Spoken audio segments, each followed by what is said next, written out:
Okay, well, hello everyone. Professor Canelo here, and here we are. We made it to the end of the road. It's the final review video of the themes, topics, events, character sketches, all of that stuff pertaining to the Daughter of Fortune story. And for you today, I'll go ahead and talk about the final two chapters. So we're talking about chapters 20 and 21. These are the chapters with the corresponding names Joaquin and an unusual pair. Try saying that 10 times fast. And after talking about these two chapters, I'll give my wrap up about the general wrap up about the story, and a little bit more about my personal perspectives in terms of why I included this story into the class in the in the first place. Okay, all right. Well, you guys don't know the drill, so let me go and take off my glasses so I can see what notes I have here on my iPad, and let's go ahead and get on with it. So let's start off right now talking about the Joaquin chapter, and the Joaquin chapter, chapter 20, starts off in the winter of 1852. So we're talking about the time frame in which we're going from 1852 into 1853. During this time, people in Northern California are eating all kinds of luscious fruits. A lot of the goods brought in by Paulina are making their way to the people. So her forward thinking in that the people of California need food, they need supplies, they need books, and as we saw in the previous video, they definitely have an appetite for naughty books, for lack of a better term. Needless to say that with all of that, Paulina is doing quite well. Sadly, Feliciano, her husband, he's having a bit of a different story. His mining operations have been decimated by a lot of the violence against his workers. So the social problems that I indicated in the previous couple of videos, especially in the last video, those are definitely coming to the forefront here in this in this chapter. But as for Paulina, she's definitely in her element. As she says, neither past nor scruples counted. A very, very interesting perspective on her part, because again, that goes to the whole idea that California is definitely an anomaly within the context of the United States. It's a place where you can start over, and it's a place where you can reinvent yourself. I know I've been saying that quite a bit throughout the course of these videos, but it's definitely true as we've gone through the entire story.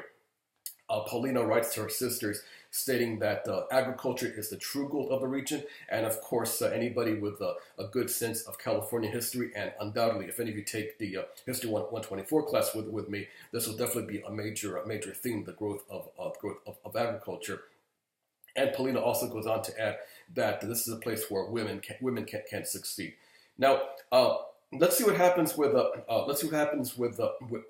old friend Jacob. As for Jacob, he's essentially becoming the victim of his own successes, and he seems to have some regrets as to writing the Joaquin stories. Essentially, he seems to create a larger than life figure of Joaquin that has all the earmarks of a dime novel. And that's a very important point, because as the United States goes into the second half of the 19th century, and of course it becomes more and more apparent, and we get to the years after the Civil War, the rise of the dime novels, and of course a lot of things really become apparent at the end of the century, with of course the stories of the Wild West. You know, people like Jesse James, Billy the Kid, Wild Bill Hickok, Doc Holliday, Annie Oakley, those people. The idea of the West, this old forgotten West of a mythical past for the United States, that definitely becomes more apparent by the end of the century. But in a way, Allende seems to foretell that by talking about the Joaquin legend in essence, that you might say is one of the first prototypical westerns, one of the first in that famous genre. Okay. Now, as for Eliza, you know, by 1852, she had tried to find Joaquin, but she kept returning to Dow, and obviously, we're seeing that she's settling into a routine with him. While Eliza is really uncertain about her feelings, for Dao's part, he still has this closeness to Lin, but one day the spirit comes to him and tells him to marry again and practice the various love positions. So in a way, even from beyond the grave, Lin seems to have a bit of a sense of humor in telling Dao that to get on with his life, and don't forget the lessons that the Zhong Yi taught him many years ago. Okay. Then at the end of the chapter, we see where the relationship between Dao and Eliza becomes a little bit more stronger, I guess you could say. Dao jokes with Eliza about getting married, and there's a sense of awkwardness between them that develops. So I guess it's typical when you have these male-female relationships. You start off as friends or comfortable with each other, you joke around, but then when love starts to enter into the picture, awkwardness comes into the equation, modesty, things of that nature, and we're definitely seeing that develop between Dao and Eliza at the end of chapter 20. Dao begins to realize also at the end of the chapter that the best key to achieving success as a physician is to gain American citizenship. So at this point in time now, it looks like he's finally reached the conclusion that he can no longer be this idea of a bird of paradise. That is, you come to California, you come to the United States to try to achieve some financial gain, and then go back to your home country to try to start a family. Dao, in essence, is getting rid of this notion, and this notion of birds of passage. I think I mistakenly said bird of paradise, birds of passage. This becomes a very dominant theme for a lot of the later Chinese arrivals coming into California, especially to work on the railroads like the Central Pacific. Okay, last but not least is chapter 21. It's a very long chapter, so there's quite a few elements in this chapter that I'm going to cover. I probably won't be able to cover everything, but let me just point out some of the highlights and main themes from chapter 21, An Unusual Pair. We see where Dao's success as a healer grows, and he moves close to Union Square in San Francisco. Eventually, he's called to help to treat the infamous Madame Toy, and Dao considers Toy a viper and a personal enemy, but he maintains a professional demeanor with her as fast as he could. But also, as the chapter progresses, we see where Dao gets involved in that underground network to rescue the poor Asian girls, the sing-song girls. In this pattern of bondage, of servitude, of virtual slavery, we see where an elaborate network is set up, sort of a reverse underground railroad in which the girls are moved toward the east. We see where, of course, Dao is involved, Eliza is involved, and of course our friends from the traveling show, Joe Bone Crusher and also Babalu the Bat has a central role in this. So really a fascinating topic that Ayana discusses here in this chapter, and of course you see more and more of the details as you read as you read the chapter. Okay. Meanwhile, Eliza still has feelings for Joaquin, and she decides to meet Jacob Fremont to inquire about Joaquin, because Eliza, she's reading the stories that the Jacob Fremont, aka Jacob Todd, is writing about Joaquin. So she wants to find out for herself if these stories are indeed true.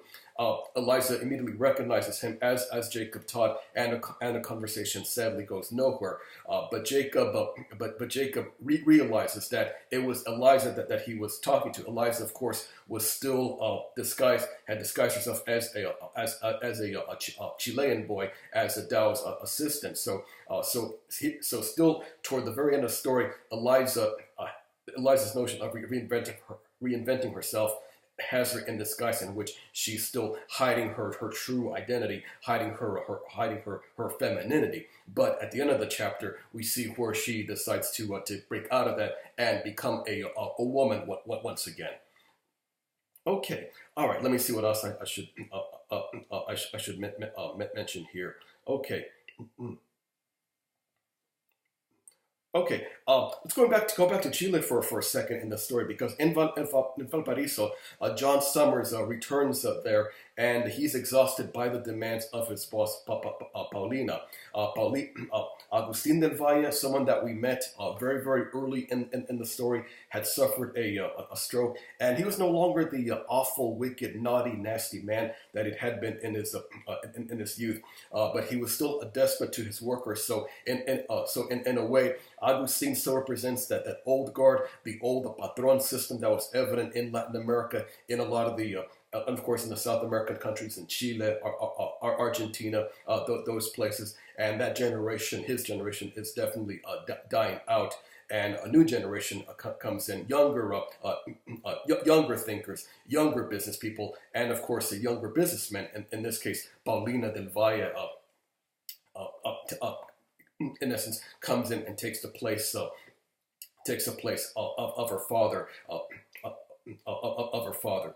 Also in Valparaiso, of course, here's the scene where John reunites with Jeremy. John had gotten the news from Jacob about the chance encounter with Eliza, and then the news goes to Rose that yes, Eliza, most likely she's still alive. She's in California. She's in San Francisco, and Rose's spirits, of course, as we saw in the last few chapters, had been really down. She'd been despondent. She'd been down in the dumps. We see mention in which Rose appears to be going through menopause, in which a German physician who's treating her in this chapter claims that Rose is going through the quote the change. That's in Allende's words in Allende's words in the chapter.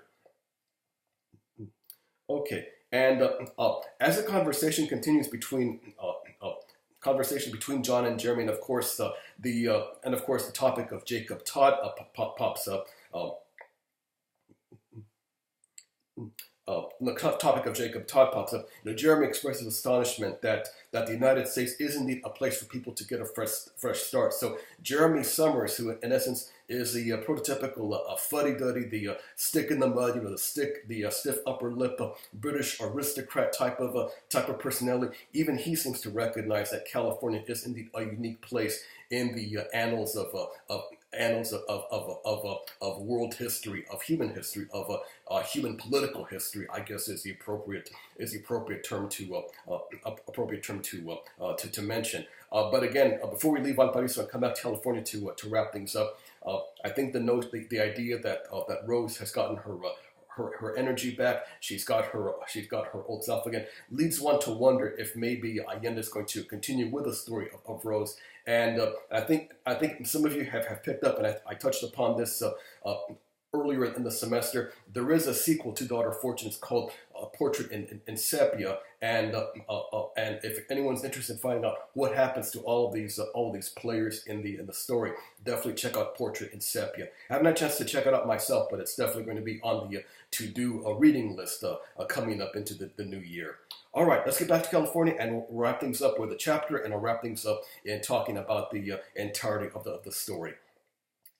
In May of 1853, Eliza's hearing stories about brutality against the Chinese miners, and in this case, the perpetrators of this violence against the Chinese are Joaquin and our old friend or old enemy, depending on your point of view, Three-Fingered Jack. And as I mentioned in the previous video, this was a famous myth that actually happened in California, the myth of Joaquin Murrieta and his nasty right-hand man, Three-Fingered Jack Garcia. Jack, it was said, was really mean. He was nasty. He had this profound, intense hatred toward the Chinese. They were his main target, and whereas Joaquin's actions were directed more toward the Anglo-American miners. And interesting one thing about the story, and this is a myth which, as I mentioned in the last video, was perpetrated or promoted by the writings of the Cherokee author John Yellowbird Ridge. And interestingly, I think in that story, even though Joaquin was seen as a bad guy, he was a goon, he was a bandit, he was this, he was that, by having Jack in the story, who was even more of a nasty guy, a goon, thug, bandido, all around bad dude, for lack of a better term, by having Jack in the story, that you might say makes Joaquin looked good by comparison in that, yes, Joaquin was a bad guy, but compared to Jack, Joaquin's not so bad. Therefore, Joaquin is able to maintain this mythical Robin Hood, Napoleon type of status. That is, all the bad press and publicity is directed at Jack, but not so much to Joaquin. And this is this is something that I talked a little bit more about in the History 124 class, the History of California class. Okay. In the story itself, the governor of California signs a decree in which Sheriff Harry Love would be on the hunt to track down Joaquin. But as it is in California history, nobody really knows if this guy Joaquin existed. Some stories speculate that there was actually 5 Joaquins. There was Joaquin Valenzuela, Joaquin Okomorenia, and Joaquin Lopez, and Joaquin Valenzuela. You get the idea. So nobody knew for sure if this guy existed. So because of this ambiguity in tracking down Joaquin, sadly, this gave license to the authorities and also the vigilantes helping out the state authorities just to track down any Mexican that they could, who they deemed to be either Joaquin or part of Joaquin's gang. So it's no surprise that in 1853, the violence inflicted upon the Mexican population in California really reached the fever pitch levels. But at the end of the day, there was a Joaquin that was captured, or allegedly a Joaquin that was captured, and after he was killed, his head was cut off and stored in a bottle of whiskey, and this basically was like a traveling sideshow or a freak show or a circus. People paid to see the jar of whiskey with the head of someone purported to be this Joaquin Murrieta. So this type of story is something that as Elena talks about in the Daughter of Fortune story, Eliza picks up upon, and I'll touch upon. I'll finish up on that in just a few seconds here.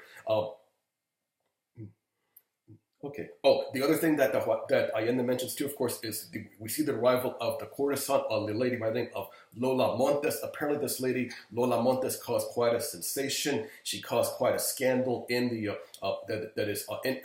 Europe. Unfortunately, I'm running out of time in this video, coming up to 20 minutes, so I'm not going to get into the whole story. But I think the main point about introducing Lola to the story is this idea that sex is central to the human experience. It's something that's evident in the history of California, and but something that's evident within the wider history of the United States too. I think by introducing these sexual themes throughout the story, what Allende is trying to accomplish is that people in the United States, I think her message is this: the people in the United States shouldn't look at sex as something mean or dirty or nasty. Oh no, that's nasty stuff. Don't talk about that. No. That's dirty stuff. That's devil stuff, Professor. Don't say that. Allende is pointing out, I think she's basically telling to her North American audience, don't be so puritanical. Don't be so silly. Don't be so prudish. Sex is part of life. Yes, there's all kinds of other complications that go along with it, but that's part of the human experience, part of the natural way of doing things, so to speak. So my feeling is that in a way, through the course of the story, by having all of these elements, these sexual elements, as the story unfolds, Allende in a way is doing. I think she's doing 2 things. I think she's teasing and even going so far as maybe taunting her North American audience, especially readers who are more puritanical, more prudish, and so forth. But at the same time, I think the larger point that I end up saying is that, as I said, sex is part of the human experience. It's part of a human history. It's part of Latin American history. It's part of California history, and by extension, it's part of United States history. And of course, if you read any of the sex scandals in which many American presidents have gotten into, American politicians, of course, Mr. Clinton comes to mind. I think that in itself seems to underscore Allende's main point. Okay. Okay, let me just cue up my final thoughts here. Okay, as I mentioned a few moments ago, uh, this chapter, Eliza seems to rediscover her femininity, and she's really excited of dressing up and putting on a dress for the first time in quite a long time, and she knows her relationship with Tao is something special, and she says it seems like everyone who came to California, we found something different from what we were looking for. Very, very important point. I think that underscores the entirety of the California experience, not just for them, but for people who have come to the state over the years, over the decades, over the centuries. And as Dow and Eliza are conversing, and they're hearing about the stories of the capture of Joaquin, and that his head was placed in a jar of whiskey, or might have been gin. Either or. I think you could say that the head was kind of in a happy frame of mind, but they. In San Francisco, Dow and Eliza actually went to go see the head, and when Dow asked if it was him, she replied, I am free. Again, nope. Allende leaves it uncertain as to whether it was actually Joaquin Andieta, and I think she leaves it up to the reader to come to her own conclusion. But this idea of I am free, this notion of freedom, again, goes to the wider notion of reinventing oneself, of breaking barriers, breaking away from old standards and old social norms. Because remember, everybody, here at this point in time in U.S. history, in the mid-19th century, it's the peak of the Victorian era, and the United States, you might say, is entering its period of the idea of the cult of domesticity. In other words, social roles between men and women are becoming more hardened, more defined, in that the men are the ones who go off and do the work, and the women are the ones who protect the home, protect the family, create this nurturing environment. And this ideology really started to get going in the U.S. I'd say about the 1820s, 1830s, but definitely before the Civil War, it started to pick up, and then after the Civil War, in the chaos of the post-war era, there was definitely a sense that it was time to, you might say, rebuild the homes, and so in essence, women after the Civil War seem to have more of a obligation to make the home this haven, this nurturing place, this nurturing place for the children and for the men, away from the rigors and the horrors and and just the vicissitudes of day-to-day life in the United States in the second half of the 19th century. But in Daughter of Fortune, Isabel Allende, you might say, gets rid of us. She doesn't want any part of that nonsense, any part of that mumbo jumbo. Isabel Allende does a great job of bringing some great female characters, strong female characters from all walks of life. So you look at all of the women in the story, whether it's Rose, whether it's Eliza, whether it's Mama Fresia, whether it's Joe Bone Crusher, and even Atoy for her part. And she was probably the nastiest woman in the story, but she was a strong woman too. She was definitely an entrepreneur, but on another level, not like Paulina. But by having these strong, independent characters, Allende is, and by juxtaposing them into a U.S. society which promotes the idea of women having this nurturing role, taking care of the home, taking care of the family, taking care of the husband, and blah blah blah, all of that fun stuff.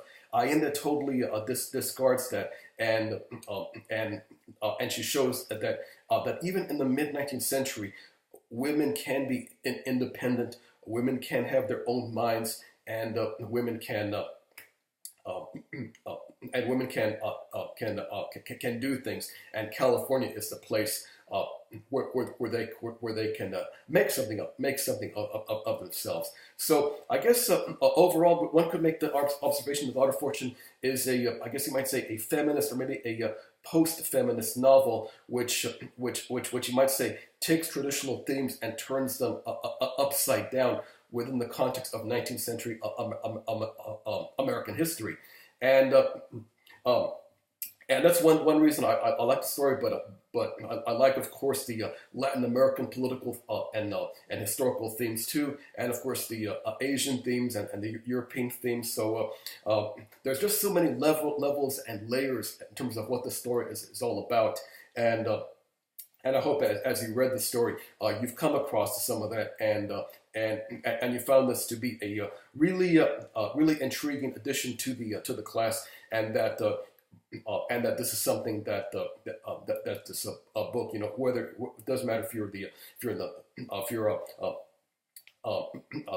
male or female in the class. I'm hoping that each of you will find something positive from this book, and any lessons and ideas will stay with you as you go on, continue on with your Grossmont career, and of course with your professional career. And whatever else you do once the semester is over. Okay, all right, everyone. So that's it. We're all done with the Daughter Fortune story. I hope you liked the book. I hope these videos helped. And we're almost done with the semester, but I'll definitely see you guys at least a couple more times before the semester comes to an end.